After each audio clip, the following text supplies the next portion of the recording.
તો ફાઇનલી જ્યાં ભીમના લગ્ન થતા એ આપણને એમ કહેવાય મંડપ જડી ગયો છે. અત્યારે મિત્રો આપણે જઈ રહ્યા છીએ એમ કહેવાય કે ભીમના જે લગ્ન થયા હતા એ મંડપ જોવા. તો મંડપ ભાઈ જગ્યા છે ને બહુ અઘરી છે અને હું તમને સંપૂર્ણ સ્ટેપ બાય સ્ટેપ દેખાડીશ. આ જગ્યા જોઈ શકો છો. આવી રીતનું તમારે જવું પડશે કારણ કે એ વસ્તુ જોવા માટે છે ને ભાઈ સામનો તમારે કરવો પડશે. અમુક એવી જગ્યાઓ છે હું તમારી સાથે શેર કરીશ. આ જગ્યા ઉપર ઘણી ખરી એવી રહસ્યમય ગુફાઓ છે.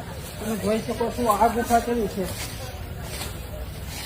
તો આવી રીતે જુઓ ગુફાઓ છે. તો સંપૂર્ણ હું તમને ગુફાઓ દેખાડી અને ભીમના જે લગ્ન થયા એ મંડપ પણ આ જગ્યા ઉપર છે. તો મંડપ પણ આપણે જોવાના છે. એ તો ઠેઠ સુધી રહેજો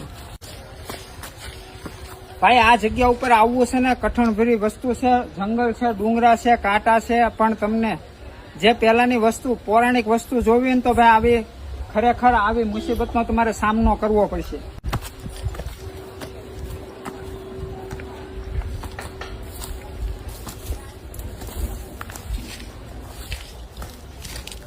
આ જુઓ તમે આ એક ગુફા છે.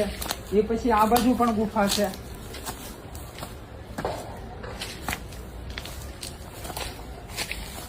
ભાઈ ખરેખર છે ને બીક લાગે આવું છે. આ તો તમને બધું દેખાડવા માટે જુઓ કાંટામાં આવું છું તો ખાસ કરીને ફોલો કરી લેજો આવા રહસ્યમય વિડીયો જોવા માટે.